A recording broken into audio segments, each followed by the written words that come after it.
సర్వాధికారి సర్వశక్తిమంతుడైన యేసుక్రీస్తు వారి శ్రేష్టమైన దివ్య నామాన్ని బట్టి మీకందరికీ కూడా ప్రభు సన్నిధిలో వందనాలు చెల్లించుకుంటూ ఉంటున్నాం. ఈ సమయంలో ఈ శుక్రవారపు దినమున ప్రభు సన్నిధిలో ప్రభు మాటలు మనము విని, వాక్యాన్ని మనము విని, మనము ప్రభు చేత దీవించబడి దేవుని యొక్క దీవెన ఆశీర్వాదాన్ని మనము పొందుకొని మనము మన కుటుంబ సమేతంగా ప్రభు కొరకు ఒక ఉన్నతమైన విశేషమైన ఒక శ్రేష్టమైన ఆశీర్వాదాన్ని మనము పొందుకొని మన కుటుంబాలు దేవుని కొరకు దేవుల్లో ముందుకు కొనసాగాలి అని ఆ మహోన్నతమైన దేవుడు, ఆ మంచి దేవుడు ఈ ఉదయకాల సమయంలో అటువంటి ఉద్దేశాన్ని, ఆలోచన మన పట్ల ఆయన కలిగి ఉన్నారు. ఆయన చూపించిన కృప, ఆయన ప్రేమించిన ప్రేమ, ఆయన క్షమించిన క్షమాపణ ఈ భూప్రపంచంలో ఒక మనుషుని పట్ల ఏ వ్యక్తి కూడా ఆ విధంగా కనుపరచలేదు. ఒక్క దేవుడు మాత్రమే మన పట్ల అంత మంచి కనికరాన్ని, కృపను ఆయన చూపెట్టే దేవుడిగా మన పట్ల ఉన్నాడు అని మనం చెప్పుటలో ఎంత మాత్రం కూడా సందేహం లేనే లేదు. ఈ ఉదయకాల సమయంలో దేవుని యొక్క వాక్యాన్ని మనము చదువుకొని మనం ముందుకు సాగుదాం. బైబిల్ గ్రంథము నుండి దేవాది దేవుని యొక్క స్వరాన్ని మనము విని మనం ప్రభు చేత దీవించబడి ఆశీర్వాదాన్ని మనం పొందుకుందాం. ఇది ద్వితీయోపదేశకాండం 4వ అధ్యాయం 31 భాగం. ద్వితీయోపదేశకాండం 4వ అధ్యాయం 31 భాగం. మనము ఆ వాక్యాన్ని చూడగలిగితే, నీ దేవుడైన యెహోవా కనికరము గల దేవుడు అని బైబిల్ గ్రంథములో ఈ మాట మనం చూస్తూ ఉంటున్నాం. అదేవిధంగా దావీదు సంకీర్తన 119వ అధ్యాయం 156వ వచన భాగములో మనము వాక్యాన్ని చూడగలిగితే, యెహోవా నీ కనికరములు మితిలేనివి అని వాక్యములో మనము చూస్తూ ఉంటున్నాం. దేవుడు కనికరము కలిగిన వాడు. దేవుని కనికరానికి మితి లేదు. అపరిమితమైనవి, అత్యున్నతమైనవి, హద్దులు, హవదులు. దేవుని కనికరం ఇంత అంత అని చెప్పటానికి ఎవరికి కూడా ఆస్కారం, అవకాశాలు లేనే లేవు. దేవుడు అంత కనికరము కలిగిన వాడు. ఆయన కనికరం ఒక మనుషుని పట్ల ఎంతవరకు ఉంటుందో, ఎంత ఉన్నతంగా ఉంటుందో అది ఎప్పుడు, ఎక్కడ, ఎవరు కూడా చెప్పలేరు. అది చెప్పనసక్యం. అది మన ఊహలకు అందనది, అతీతమైనది. దేవుని కనికరం ఒక మనుషుని పట్ల దేవుడు అంత ఉన్నతంగా ఆయన కలిగి ఉన్నాడు అని చెప్పుటలో మనం ఎంతో సంతోషించి ఆనందించాలి. దేవుని కనికరం ఎంత గొప్పదో, ఎంత ఉన్నతమైనదో మనము చెప్పాలంటే మనము మాటల్లో చెప్పలేం, మనము మాటల్లో కనుపరచలేం. ఎందుకంటే దేవుని యొక్క కనికరం అంత ఉన్నతమైనది. దేవాది దేవుడే ఆయన కనికరము కలిగిన వాడు. ఆయన రూపం, ఆయన స్వభావం, ఆయన ఉద్దేశం, ఆయన ఆలోచన, ఆయన పరిపూర్ణత, సంపూర్ణత ఏమై ఉంది అని మనం చూడగలిగితే ఆ దేవాది దేవుడు కనికరమై ఉన్నాడు అని కనికరాన్ని గురించి బైబిల్ గ్రంథం ఆ విధంగా సెలవిస్తూ ఉంది. ఒక్క మాటలో చెప్పాలంటే కనికరమే ఆయన, ఆయనే కనికరం. కనికరమే ఆయన, ఆయనే కనికరం. ఆయన చూపించే కనికరానికి హద్దులు కానీ, అవధులు కానీ లేవు గనుక అది మితిలేనిది అని భక్తుడు ఆ విధంగా దేవుని యొక్క కనికరాన్ని ఆ విధంగా చెబుతూ ఉన్నాడు. ఈరోజు నేటి వరకు కూడా మనము మన పరిస్థితులు, మన స్థితిగతులు, మనము కలిగిన సమస్తం, మన పనిపాట్లు, కార్యాలు, కార్యక్రమాలు, మనం ఇవన్నీ దేవుని ద్వారా నేటికి ఈ విధంగా కలిగి ఉన్నామంటే అది ఏంటి, ఏమై ఉంది అని మనం చూడగలిగితే ఆయన కనికరం, ఆయన కనికరం, ఆయన కనికరం. ఈరోజు ఒక వ్యక్తి యొక్క జీవితంలో ఆ దేవుని కనికరం వచ్చినట్లయితే, ఆ దేవుని కనికరం ఒక మనుషుల్లో ప్రవేశించినట్లయితే, దేవుని కనికరం ఏం చేస్తుంది అని ఆ విషయాలు మనం చూసుకొని మనం ఈ దినం ఈ వాక్య సందేశాన్ని మనము ముగించుకుందాం. దేవుని కనికరం ఎట్లాంటిది, ఏ విధమైనది, దేవుని కనికరం ఏ విధంగా మన పట్ల దేవుడు చూపిస్తాడు అని మన వాక్యంలో చూడగలిగితే, కొన్ని మాటలు బైబిల్ గ్రంథములో తన కనికరాన్ని గురించి ప్రభు ఎంతో ఉన్నతంగా, ఎంతో గొప్పగా, అద్భుతంగా చెప్పిన కార్యాలు, ఆ వాక్యాలు మనము బైబిల్ గ్రంథములో చూస్తూ ఉంటున్నాం. అవి చూస్తూ ఉంటున్నప్పుడు దేవుని కనికరం నా పట్ల ఎంత గొప్పదా, నా పట్ల దేవుని కనికరం ఎంత గొప్పదో అని మనము చెప్పుకుంటూ మనము దేవుణ్ణి స్తుతిస్తూ ఆ విధంగా ఉండిపోవలసిందే. ఎందుకంటే అంత మంచి కనికరాన్ని మన పట్ల ఆ దేవాది దేవుడు మన పట్ల చూపిస్తున్నాడు అని ఈరోజు మనము గ్రహించి మనం ఈ దినం ఆలోచించాలి. మొదటి మాట మన వాక్యములో చూడగలిగితే హోషేయ గ్రంథం 6వ అధ్యాయం 6వ వచన భాగం, అదేవిధంగా మత్తయి సువార్త 9వ అధ్యాయం 13వ వచన భాగం, ఈ హోషేయ గ్రంథం 6:6, ఈ మత్తయి 9:13లో మన వాక్యాన్ని చూడగలిగితే, దేవుడు కనికరమునే కోరుచున్నాను కానీ నేను బలిని కోరలేదు అని ఆయన మాట్లాడుతూ ఉంటున్నాడు. నేను కనికరమనే కోరుకుంటున్నాను, నేను బలిని కోరుకోలేదు అని దేవుడు ఆ విధంగా స్పష్టంగా సెలవిస్తూ ఉంటున్నాడు. పాత నిబంధన గ్రంథకాలములో బలి అర్పణ చాలా గొప్పది. ఒక వ్యక్తి పాపిగా ఉన్నప్పుడు, ఒక వ్యక్తి అపరిశుద్ధంగా జీవిస్తూ ఉంటున్నప్పుడు, ఆ పాపి పవిత్రునిగా మార్చబడాలంటే కొన్ని యజ్ఞాలు, కొన్ని యాగాలు, కొన్ని హోమములు, కొన్ని దహన బలి ద్రవ్యాలు ఆ విధంగా దేవుని కొరకు అర్పిస్తూ చేస్తూ ఉండాలి. పాత నిబంధన గ్రంథకాలములో బలి అంత శ్రేష్టమైనది. కానీ యేసుక్రీస్తు ప్రభులు వారు ఈ లోకానికి వచ్చిన తర్వాత నూతన నిబంధన సంఘం అనుసరించే ఆ పద్ధతి, ఈ నూతన నిబంధనలో మనము వాక్యములో చూడగలిగితే, పాత నిబంధన కాలములో బలి అంత ప్రాముఖ్యంగా ఉండేది.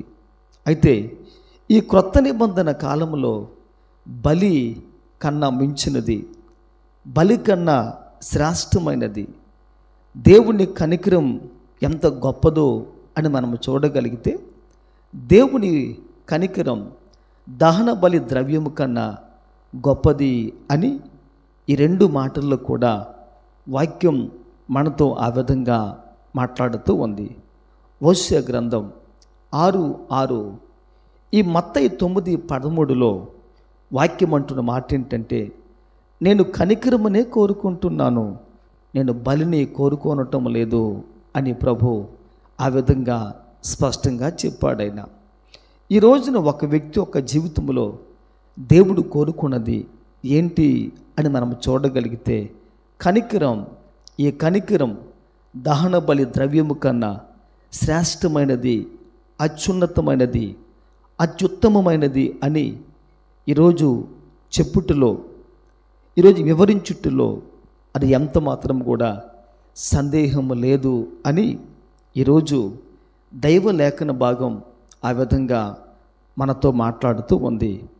కనుక ఈరోజు ఒక వ్యక్తి దేవుని సన్నిధికి వచ్చి ఆ కనికరము కలిగిన దేవుని ముందు ఆయన కనికరం ఎంత గొప్పదో అని ఒక వ్యక్తి ఆలోచించి అర్థం చేసుకొని మనసులో ఆ కనికరము కలిగిన దేవుణ్ణి స్మరించి జ్ఞాపకం చేసుకుంటే, మన బలికి, మన పాపమునకు అది ప్రాయశ్చిత్తం జరుగుతూ ఉంది.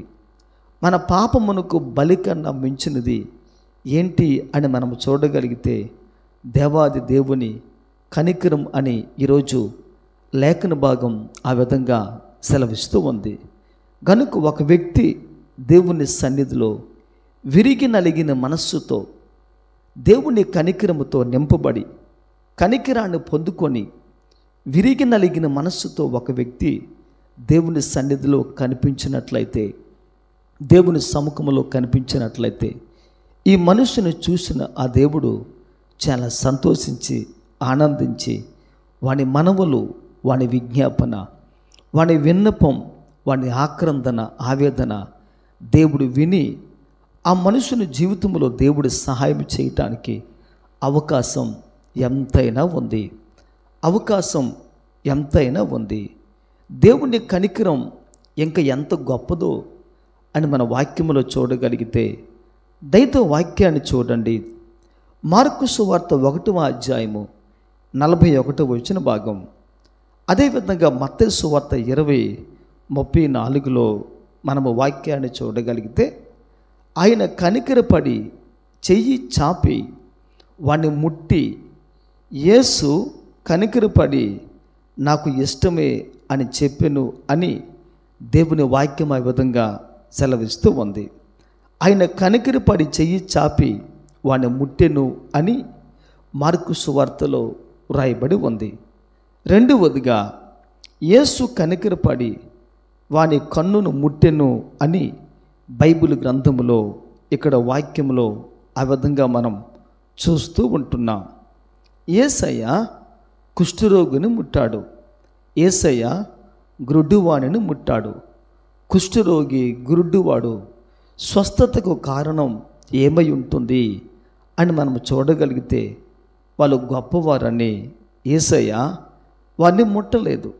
వారు శక్తివంతులని, సమాజంలో పెద్ద హోదా, పేరు ప్రఖ్యాతులు సంపాదించిన వ్యక్తులని దేవుడు వారిని ముట్టలేదు. కానీ వాక్యం అంటున్న మాట ఏంటంటే, కనికరము కలిగిన దేవుడు తానే కనికరపడి వాళ్ళ దగ్గరకు వెళ్ళి, యేసయ్య నాకు ఇష్టమే అని చెప్పి వానిని ముట్టి స్వస్థపరిచెను అని బైబిల్ గ్రంథములో ఈ మాట మనం చూస్తూ ఉంటున్నాం.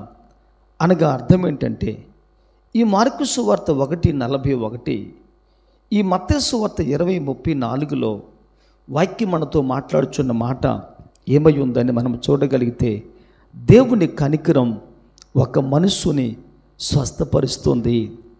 దేవుని కనికరం ఒక మనుషుని బాగు చేస్తుంది. దేవుని కనికరం ఒక మనుషుని ఆరోగ్యవంతునిగా చేస్తుందని ఈరోజు బైబిల్ గ్రంథం ఆ విధంగా సెలవిస్తూ ఉంది. ఈరోజు నీవు నేను మనం అందరం కూడా దేవుని సన్నిధికి వస్తూ ఉంటున్నాం, వెళ్ళిపోతూ ఉంటున్నాం. ఈరోజు నీవు నేను దేవుని సముఖంలో మన జీవితంలో మనము కూడా ఆత్మ సంబంధంగా ఏదైనా రోగము కలిగి ఉన్నామేమో, మనము భౌతికంగా ఏదైనా రోగం మనము కలిగి ఉన్నామేమో. ఈరోజు మనము భౌతికంగా రోగాన్ని కలిగి ఉన్నా, ఆత్మ సంబంధంగా మనము రోగాన్ని కలిగి ఉన్నా, ఆ దేవుడు ఎవరంటే ఆయన ముట్టి స్వస్థపరచడానికి సిద్ధంగా ఉన్న కనికరము కలిగిన దేవుడు అని ఈరోజు దైవ లేఖనం ఆ విధంగా సెలవిస్తూ ఉంది. ఆ కనికరము కలిగిన దేవుడు ఒక వ్యక్తిని భౌతికంగా, ఒక వ్యక్తిని ఆత్మ సంబంధంగా, శారీరకంగా స్వస్థపరిచి వాడిని ముట్టి యేసయ్య బాగు చేస్తాడు అని ఈరోజు దేవుని వాక్యం ఆ విధంగా సెలవిస్తుంది. కనుక ఈరోజు ఒక వ్యక్తి ఆ కనికరము కలిగిన దేవుని దగ్గరికి ఆ గ్రుడ్డివాడు ఏ విధంగా వెళ్ళి కనికరించమని అడిగాడో, ఆ కుష్ఠరోగి ఏ విధంగా దేవుణ్ణి సమీపించి నన్ను ముట్టితే బాగున్ను, నన్ను స్వస్థపరిస్తే బాగున్ను, నన్ను ప్రభు పిలిస్తే బాగున్ను అని ఏ విధంగా చెప్పి ఆ విధంగా ఆయనను సమీపించారో, ఈరోజు ఒక వ్యక్తి దేవుని సన్నిధిలో ఆ విధంగా దేవుని కొరకు ఉన్నతంగా ఆలోచన చేసి ఆయన పాదముల చెంతకి వెళ్ళి ఒక వ్యక్తి సమీపించి, యేసయ్య నన్ను ముట్టవా, నన్ను తాకవా, మీ హస్తాన్ని చాచి నన్ను బాగు చేయవా అని ఒక వ్యక్తి దేవుణ్ణి ఆ విధంగా అడిగినట్లయితే, ఆయన మనస్సున్న మంచి దేవుడు గనుక, ఆయన కనికరము కలిగిన దేవుడు గనుక ఈ రోజున ఆయన కనికరాన్ని బట్టి మనల్ని ప్రభు ముట్టితే మనము స్వస్థపరచబడతాం, బాగు చేయబడతాం. అటువంటి కృప మనము మన జీవితంలో దేవుని కొరకు కలిగి ఉండాలి. మూడవదిగా, దేవుని కనికరం ఒక మనుషుని జీవితంలో ఏం చేస్తుంది అని మన వాక్యంలో చూడగలిగితే, మూడవది దేవుని కనికరం ఏం చేస్తుందో మన వాక్యంలో ఒక్కసారి మనం చూద్దాం. మత్తయి సువార్త 9వ అధ్యాయము 36వ వచన భాగాన్ని మనము చూద్దాం. మత్తయి సువార్త 9వ అధ్యాయం 36వ వచన భాగాన్ని మనము లేఖన భాగంలో చూడగలిగితే దైవ వాక్యం ఈ విధంగా మనతో చెబుచూ ఉంది. మనతో దేవుని వాక్యం మాట్లాడుతూ ఉంది. ఆ మాట ఈ విధంగా వ్రాయబడి ఉంది. కాపరలేని గొర్రెల వలె చెదరి ఉన్నందున కనికరపడి అనే మాట మనం చూస్తూ ఉంటున్నాం. ఆ ప్రజలు అందరూ కూడా కాపరలేని, కాపులేని గొర్రెల వలె ఆ మనుషులు అందరూ కూడా దారి తప్పి, త్రోవ తప్పి తిరుగుతూ ఉన్నందున యేసయ్య వాళ్ళ మీద కనికరపడ్డాడు. అయ్యయ్యో, ఈ ప్రజలు విచ్చలవిడిగా జీవిస్తున్నారా? ఈ ప్రజలు ఎంత విలాసవంతంగా జీవిస్తున్నారా?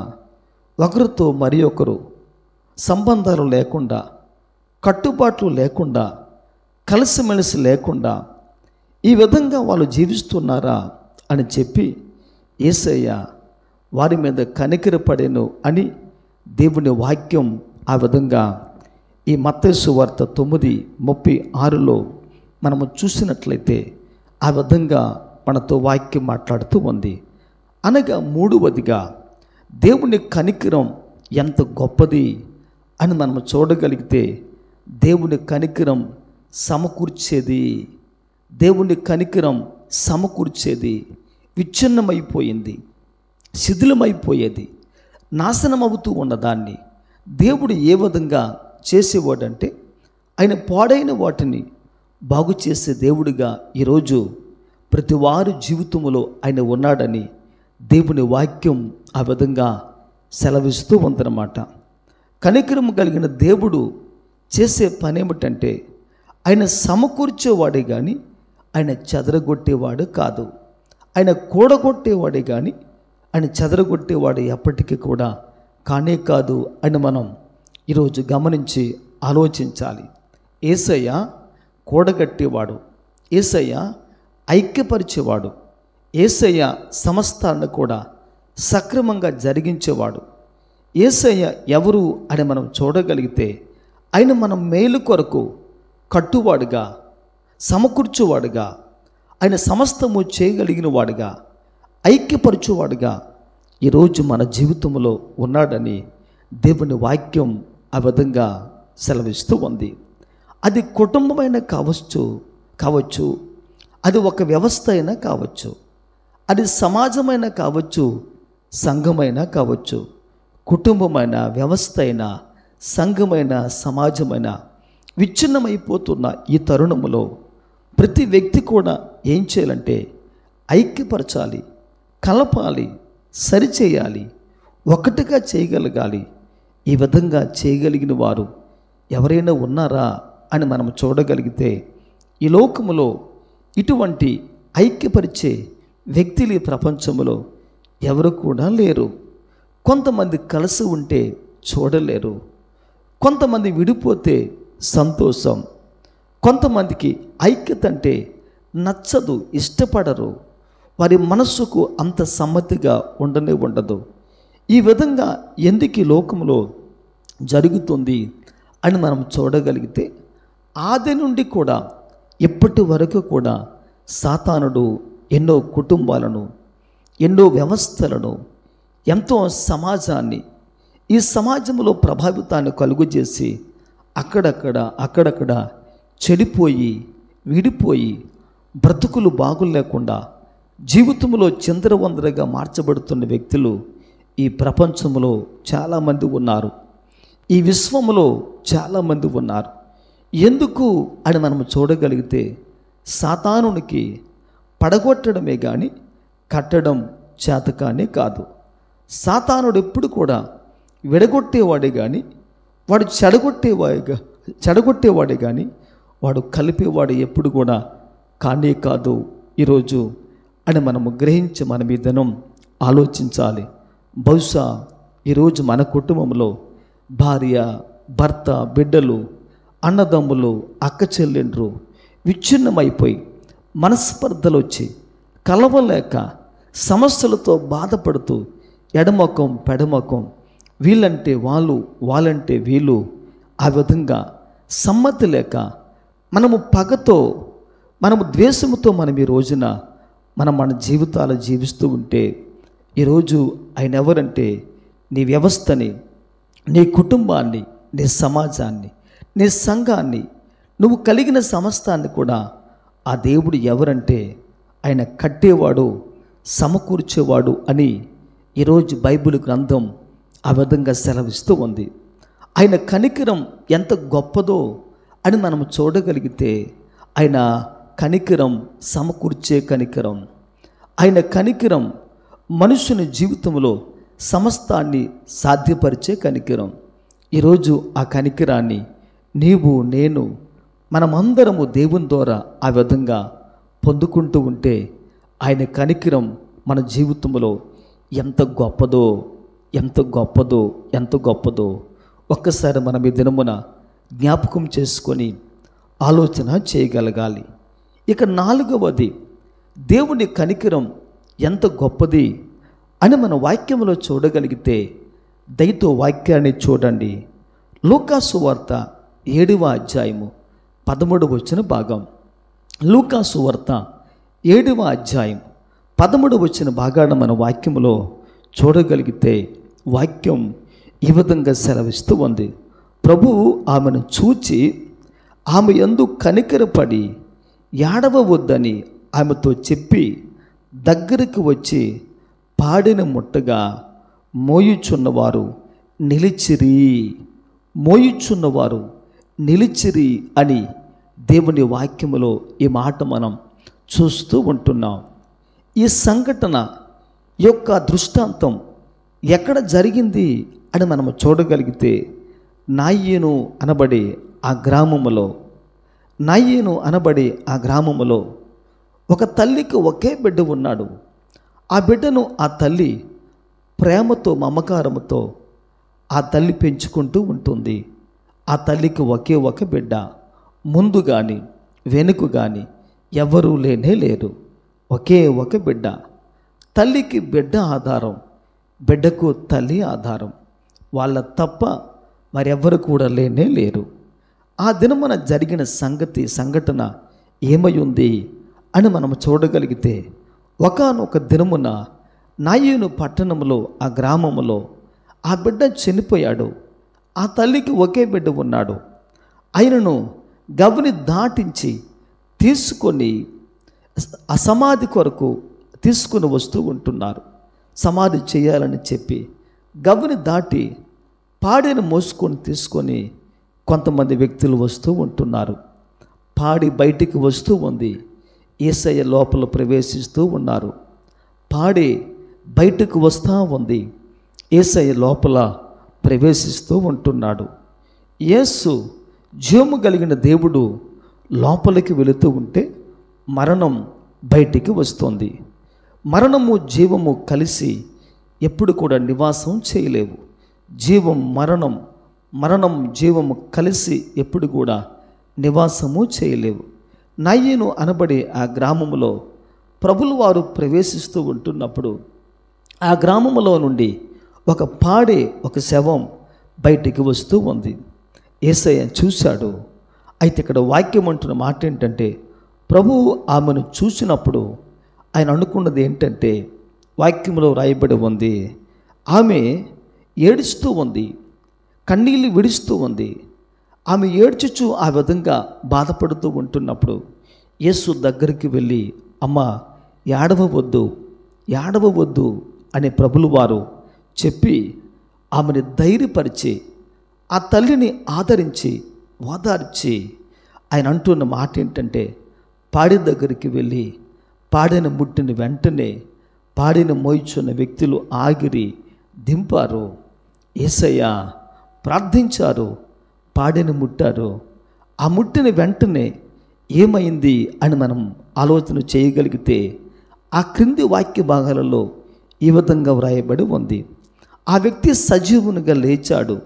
లేచిన తర్వాత తన తల్లికి ఆ వ్యక్తిని అప్పగించాడు అని దేవుని వాక్యం ఆ విధంగా సెలవిస్తూ ఉంది. అనగా ఆ తల్లి కన్నీరు కనికరము కలిగిన ఆ దేవుని మనస్సును, ఆ తల్లి విడిచిన కన్నీళ్ళు అన్నీ కూడా ఆ కనికరము కలిగిన దేవుని యొక్క మనస్సును మార్చేసింది. అనగా ఒక మాటలో చెప్పాలంటే దేవుని కనికరం కన్నీటిని తుడిచివేస్తుంది. దేవుని కనికరం నీ కన్నీటిని తుడిచివేస్తుంది. దేవుని కనికరం ఎక్కడ ఉంటుందో అక్కడ మరణం జీవంగా మార్చబడుతుంది. దేవుని కనికరం ఎక్కడ ఉంటుందో అక్కడ మరణం జీవంగా మార్చబడుతుందని ఈరోజు దైవవాక్యం ఆ విధంగా సెలవిస్తూ ఉంది. దేవుని కనికరం ఉన్న దగ్గర, కనికరం కలిగిన దేవుడు ఉన్న దగ్గర కన్నీళ్ళు ఉండవు తల్లి, కన్నీళ్ళు ఉండవు నా సహోదరుడా, కన్నీళ్ళు ఉండవయ్యా.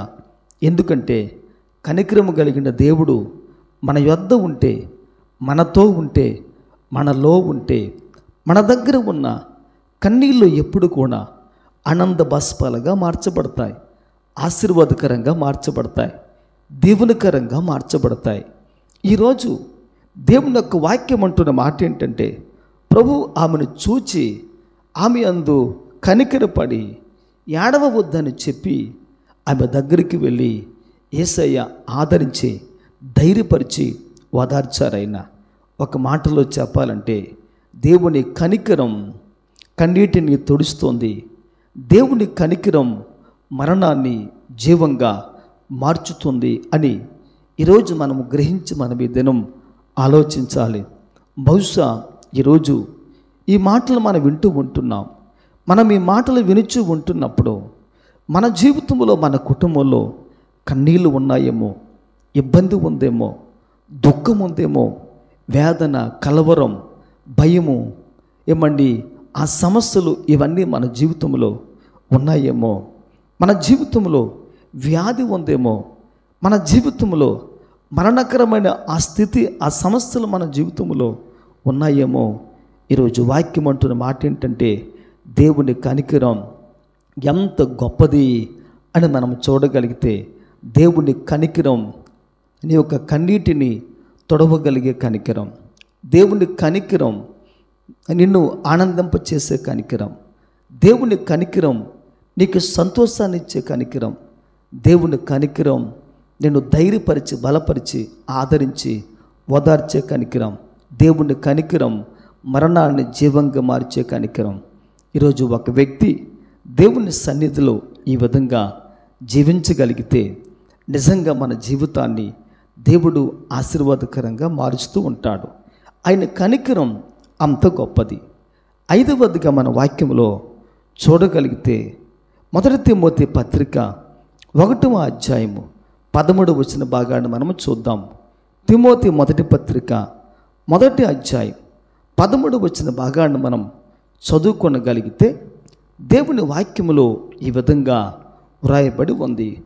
పౌలు గారు ఒకప్పుడు అని ఎవరు ఏమై ఉన్నారు అని మన వాక్యంలో చూడగలిగితే, ఒకప్పుడు పౌలు గారు దోషకుడు, హింసకుడు, హానికరుడు, అనేక మందికి నష్టాన్ని, కష్టాన్ని తలపెట్టే వ్యక్తి అని బైబిల్ గ్రంథములో మనము చూస్తూ ఉంటున్నాం. పౌలు గారి యొక్క గతకాల జీవితం, పౌలు గారి జీవితంలో, గత జీవితంలో ఎటువంటి సంఘటనలు ఉన్నాయి అని మనము ఆ రోజున ఆదిమ సంఘమును నాశనము చేసి, ఇబ్బంది పెట్టి, అనేక మందికి నష్టాన్ని కలిగించే వ్యక్తిగా ఆయన ఉన్నారు అని చెప్పుటలో ఎంత మాత్రం కూడా సందేహం లేనే లేదు. అందుకనే ఈ 1 తిమోతి పత్రిక 1వ అధ్యాయం 13 వచ్చిన భాగంలో మనం ఇంకా చదువుకుంటే వాక్యం ఈ విధంగా వ్రాయబడి ఉంది. తెలియక అవిశ్వాసము వలన చేసి తిని గనుక కనికరింపబడితిని అని అంటున్నాడు. ఆ దూషణ, ఆ హింసలు, ఆ హానికరం, ఆ ప్రమాదమైన ఆ స్థితి, ఆ సంఘటనలు నేను ఏ విధంగా చేశాను అని ఆయన ఆలోచన చేసి చెప్పినట్లయితే ఆయన మాటల్లోనే మనకు ఆ మాట కనబడుతూ ఉంది. ఆయన అంటున్న మాట ఏంటంటే, నేను తెలియక చేశాను కనుక కనికరింపబడ్డాను అని అంటున్నాడు. అవిశ్వాసము చేత చేశాను అని మాట్లాడుతూ ఉంటున్నాడు.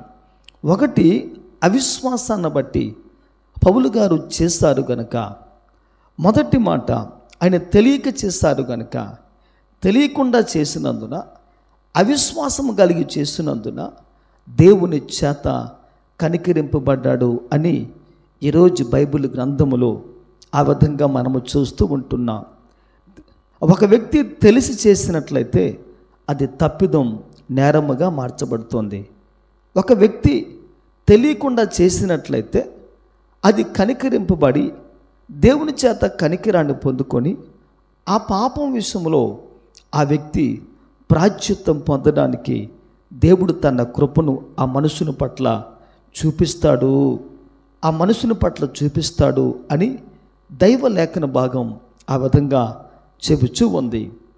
అనగా ఒక్క మాటలో చెప్పాలంటే, దేవుని కనికరాన్ని పొందుకున్న పౌలు గారు తన జీవితంలో తెలియక చేసినందున, అవిశ్వాసము ద్వారా చేసినందున దేవుని కనికరాన్ని ఆయన పొందుకున్నారు అని ఈరోజు మన వాక్యములో ఈ మాట మనము చూస్తూ ఉంటున్నాం. 5వదిగా, దేవుని కనికరం ఎంత గొప్పది అని మన వాక్యములో చూడగలిగితే, దేవుని కనికరం క్షమించే కనికరం, దేవుని కనికరం క్షమాపణను ఇవ్వగలిగిన కనికరం.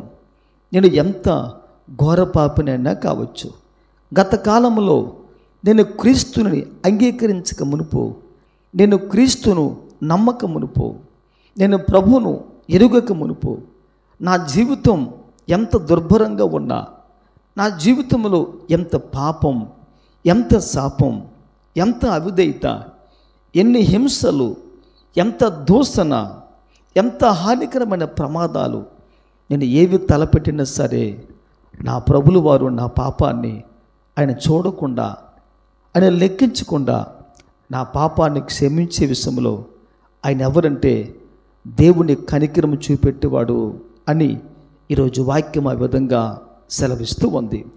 దేవుని కనికరం పౌలు గారి యొక్క పాపము క్షమించబడే విధంగా ఆయన కనికరము తన జీవితంలో దోహదపడింది, ప్రయోజనకరంగా ఆ విధంగా దేవుని కనికరము తన జీవితంలో చూపించింది అని ఈరోజు దేవుని వాక్యం ఆ విధంగా సెలవిస్తూ ఉంది.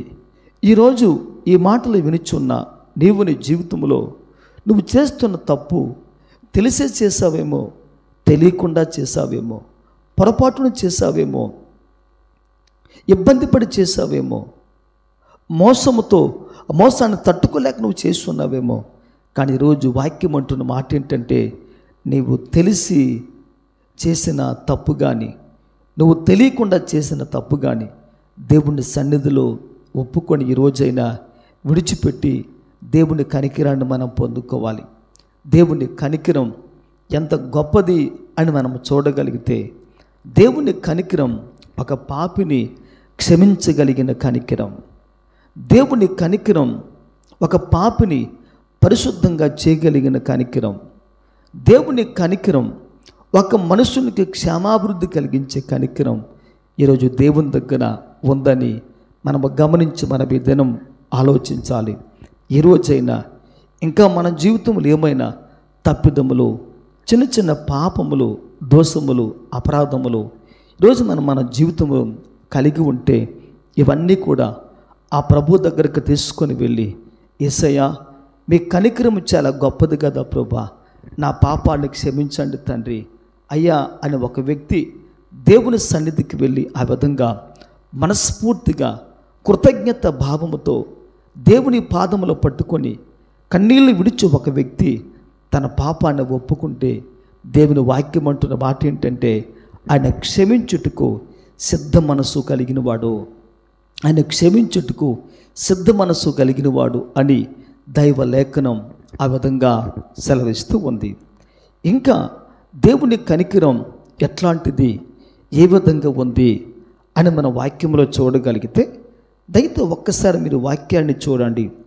యూదా పత్రిక 21వ భాగం, అదేవిధంగా 1 పేతురు పత్రిక 1:5, 2 పేతురు పత్రిక 3:12, ఈ 3 వచ్చిన భాగాలలో ఒక సంఘటన, ఒక దృష్టాంతం బైబిల్ గ్రంథములో వ్రాయబడి ఉంది. ఒక విషయం విశదంగా వివరంగా బైబిల్ గ్రంథములో వ్రాయబడి ఉంది. అది ఏంటి అని మన వాక్యంలో చూడగలిగితే, యూదా పత్రిక 21లో మనం చూడగలిగితే ఆ వచ్చిన భాగంలో ఉన్న మాట ఏంటంటే, నిత్య జీవార్థమైన మన ప్రభువగు యేసుక్రీస్తు కనికరము కొరకు కనిపెట్టుచు దేవుని ప్రేమలో నిలిచినట్లు కాచుకుని యుండుడి అని బైబిల్ గ్రంథంలో ఈ మాట మనం చూస్తూ ఉంటున్నాం. అయితే 2 పేతురు పత్రిక 3:12లో ఈ విధంగా వ్రాయబడి ఉంది. ఆ మాట ఏంటంటే, దేవుని దినపు రాకడ కొరకు కనిపెట్టుచు అని ఆ మాట మనం చూస్తూ ఉంటున్నాం. 3వదిగా 1 పేతురు పత్రిక 1వ అధ్యాయం 5 భాగాన్ని మనం వాక్యంలో చూడగలిగితే, వాక్యం ఈ విధంగా మనతో మాట్లాడుతూ ఉంది. ఆ మాట ఏంటంటే, కడవరి కాలమందు బయలుపరచబడుటకు సిద్ధముగా ఉన్న రక్షణ మీకు కలుగునట్లు అని దేవుని వాక్యం ఆ విధంగా సెలవిస్తూ ఉంది. కడవరి కాలమందు మీకు బయలుపరచబడినట్లు సిద్ధముగా ఉన్న రక్షణ కొరకు మీరు సిద్ధపడి ఉండండి అని ఈరోజు దేవుని వాక్యం ఆ విధంగా సెలవిస్తూ ఉంది. ఈ యూదా పత్రిక 21 భాగాన్ని మనం వాక్యంలో చూడగలిగితే, నిత్య జీవార్థమైన మన ప్రభువగు యేసుక్రీస్తు కనికరము కొరకు కనిపెట్టుచు దేవుని ప్రేమలో నిలిచినట్లు కాచుకొని యుండుడి అనే ఆ మాట మన బైబిల్ గ్రంథంలో చూస్తూ ఉంటున్నాం. అనగా ఈ మాటలో ఉన్న పరమార్థం, సారాంశం ఏమై ఉంది, ఈ వాక్యంలో ఉన్న ఆ లోతైన సంఘటన, దృష్టాంతం ఏమై ఉంది, ఆ వివరణ అని మన వాక్యంలో చూడగలిగితే, ఈ 3 వాక్యాలను బట్టి మనం చూసుకోగలిగితే బైబిల్ గ్రంథం అంటున్న మాట ఏంటంటే, దేవుని కనికరం ఒక మనుషునికి పరలోకాన్ని చేర్చుతుంది అని మనము గమనించాలి. దేవుని కనికరం ఒక పాపిని పరిశుద్ధపరిచి, దేవుని కనికరం ఆ మనుషుని పరలోకములో ప్రవేశించే విధంగా చేస్తుంది అని ఈరోజు మనము గ్రహించి మనం ఈ దినం ఆలోచించాలి. 5వదిగా ఈ మాట చాలా ప్రాముఖ్యం. దేవుని కనికరం నీ పట్ల, నా పట్ల, మనందరి పట్ల, సంఘ సభ్యులందరి పట్ల, ఈ మాటలు వినుచున్న వారందరి పట్ల దేవుని కనికరం ఎంత గొప్పది అని మనం ఆలోచన చేసినట్లయితే, దేవుని కనికరం నిన్ను, నన్ను, మనందరినీ కూడా ఆ పరలోకాన్ని చేర్చే కనికరం దేవుని కనికరం అని ఈరోజు దైవ లేఖన భాగంలో ఈ మాటలు మనం ఆ విధంగా చూస్తూ ఉంటున్నాం. ఈ భూప్రపంచంలో ఒక మనుషుడు పరలోకానికి చేర్చాలంటే ఆ యొక్క చేర్చే శక్తి కానీ, సామర్థ్యత కానీ, బలము కానీ, ప్రభావము కానీ ఏ మనుషునిలో కూడా లేనే లేదు. గ్రుడ్డువాడు దారి చూపించినట్లయితే ఈ ఆ గ్రుడ్డువాడు కలిసి గుంటలో పడే ప్రమాదం ఉంది. అదేవిధంగా ఒక పాపికి మార్గాన్ని చూపించగలడా? ఒక చెడ్డవాడు ఒక మంచివానికి మార్గము చూపించగలడా? ఎవరు కూడా చూపించలేరు. అందుకని యేసుక్రీస్తు ప్రభులు వారు పరలోకము నుండి ఈ మానవ లోకానికి, భూలోకానికి ఆయన దేవుడిగా వచ్చాడు. దేవునిగా వచ్చిన ఆ దేవాది దేవుడు ఈ మనుషునికి భూలోకము నుండి పరలోకానికి మార్గాన్ని చూపించగలిగే మహోన్నతుడిగా ఆయన ఉన్నాడని దైవ లేఖన భాగం ఆ విధంగా చెబుతూ ఉంది. కనుక ఈరోజు యేసయ్య ఎవరు అని మనం చూడగలిగితే ఆయన పరిశుద్ధుడై ఉండి, ఆయన పరమాత్ముడై ఉండి, ఆయన మంచివాడై ఉండి, ఆయన కనికరము కలిగిన వాడై ఉండి, ఈ రోజున ఈ మానవ జీవితంలో ఈ భూప్రపంచంలో ఉంటున్న మనకందరికీ కూడా ఆయన ఒక మార్గాన్ని చూపించే మార్గదర్శకుడుగా, ఆదర్శప్రాయునిగా, ఆయన మానవ జీవితంలో ఒక గొప్ప మహోన్నతుడిగా ఉన్నాడు అని ఈరోజు బైబిల్ గ్రంథం ఆ విధంగా చెబుతూ ఉంది, సెలవిస్తూ ఉంది. వాక్యం మనతో ఆ విధంగా మాట్లాడుతూ ఉంది. అనగా ఒక్క మాటలో చెప్పాలంటే దేవుని కనికరం ఒక మనుషుని పరలోకములో ప్రవేశించే విధంగా దేవుని కనికరం చేస్తూ ఉంది. దేవుని కనికరం ఎంత గొప్పదో ఒక్కసారి మనం ఈరోజు జ్ఞాపకం చేసుకోవాలి. దేవుని కనికరం దహన బలి ద్రవ్యం కన్నా గొప్పది. దేవుని కనికరం స్వస్థపరుస్తుంది. దేవుని కనికరం సమకూరుస్తూ ఉంటుంది. దేవుని కనికరం కన్నీళ్లు తుడుస్తూ ఉంటుంది, మరణాన్ని జీవంగా మారుస్తూ ఉంటుంది. దేవుని కనికరం క్షమిస్తూ ఉంది. దేవుని కనికరం ఈ మనస్సుని పరమునకు పరలోకానికి చేరుస్తూ ఉంది. ఎంత గొప్ప కనికరము కలిగిన ఆ దేవుడు నీ జీవితంలో దేవుడిగా ఉంటే ఎంత ధన్యతో, ఎంత భాగ్యమో, ఎంత ఆశీర్వాదమో ఒక్కసారి మనం ఈ దినమున జ్ఞాపకం చేసుకోవాలి. అందుకనే ఆయన కనికరములు మితిలేనివి, ఆయన కనికరం చాలా గొప్పది అని మనం ఈరోజు గమనించి మనం ఈ దినం ఆలోచించాలి. ఆయన కలిగిన కనికరం ఈరోజు మనము కూడా ఈ లోకములో కలిగి ఉండాలని దేవుడు ఆ విధంగా ఆశపడుచూ ఉంటున్నాడు. దయతో ఒక వాక్యం చూడండి. మత్తయి సువార్త 5వ అధ్యాయం 7వ వచన భాగం మనము చూడగలిగితే 5:7లో ఒక చక్కని మాట వ్రాయబడి ఉంది. ఆ మాట ఈ విధంగా ఉంది: కనికరము గలవారు ధన్యులు, వారు కనికరము పొందుదురు అనే ఆ మాట మనము చూస్తూ ఉంటున్నాం. కనికరము కలిగిన వారు ధన్యులు కనుక వారు కనికరాన్ని దేవుని ద్వారా పొందుకుంటారు అని ఈరోజు దైవ లేఖనం ఆ విధంగా సెలవిస్తూ ఉంది. దయతో మరొక మాట మనం చూసుకొని ముగించుకుందాం. దయతో చూడండి, లూకాసు వార్త 6వ అధ్యాయం 36వ వచన భాగం. లూకాసు వార్త 6వ అధ్యాయం 36వ వచన భాగాన్ని మనం దైవలేఖన భాగములో వాక్యములో చూడగలిగితే దేవుని వాక్యం ఆ స్థలములో ఈ విధంగా వ్రాయబడి ఉంది. కాబట్టి మీ తండ్రి కనికరము గలవాడై ఉన్నట్టు మీరును కనికరము గలవారై ఉండుడి అనే మాట మనం చూస్తూ ఉంటున్నాం. అనగా అర్థం ఏంటంటే, మీ తండ్రి కనికరము కలిగిన వాడు కనుక మీరు కూడా కనికరము కలిగిన వారై ఉండండి అని లేఖన భాగం ఆ విధంగా సెలవిస్తూ ఉందన్నమాట.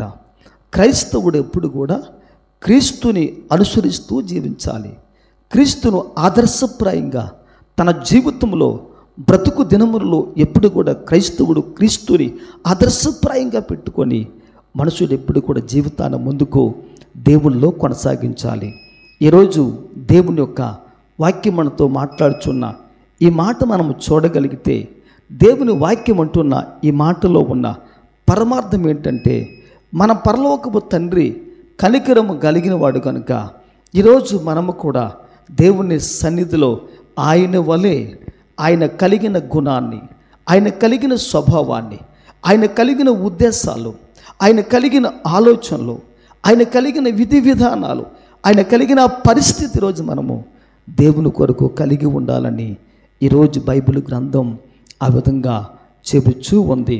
కనుక వాక్యం అంటున్న మాట ఏంటంటే, దేవుని కనికరం ఎంత గొప్పదో, దేవుని కనికరం ఎంత గొప్పదో, ఆ గొప్ప కనికరం మన జీవితంలో ఉండాలంటే ఈరోజు వాక్యం అంటున్న మాట ఏంటంటే, మీ పరలోకపు తండ్రి కనికరము కలిగిన వాడు కనుక మీరును కనికరము కలిగిన వారై ఉండాలని దైవ వాక్యం ఆ విధంగా సెలవిస్తూ ఉంది. దేవుని కనికరం ఇన్ని కార్యాలు మన జీవితంలో చేస్తూ ఉంది. దేవుని కనికరం ఇన్ని విధాలుగా మన జీవితంలో మనకు మేలు చేస్తూ ఉంది. అయితే ఈరోజు ఇన్ని మేలులు దేవుని ద్వారా పొందుకున్న మనం ఈరోజు మన జీవితాన్ని మనము దేవునికి అర్పించి ఈరోజు మనము కూడా దేవుని సన్నిధిలో ఆయన కలిగిన కనికరాన్ని పొందుకుంటే నిజంగా మన జీవితాన్ని దేవుడు అనేక మందికి ఆశీర్వాదకరంగా చేస్తాడు. దేవుడు అనేక మందికి ఆశీర్వాదకరంగా చేస్తాడు. ఆ కనికరము కలిగిన దేవుని కృప మీకు, మీ కుటుంబాలకు, మీ బిడ్డలకు, మీ పనిపాట్లకు సదాకాలము తోడై ఉండి దీవించి ఆశీర్వదించునుగాక. మీ అందరికీ వందనాలు చెల్లించుకుంటూ ఈ మాటలు ముగిస్తున్నాను. మిమ్మల్ని ప్రభు దీవించునుగాక. Praise the lord.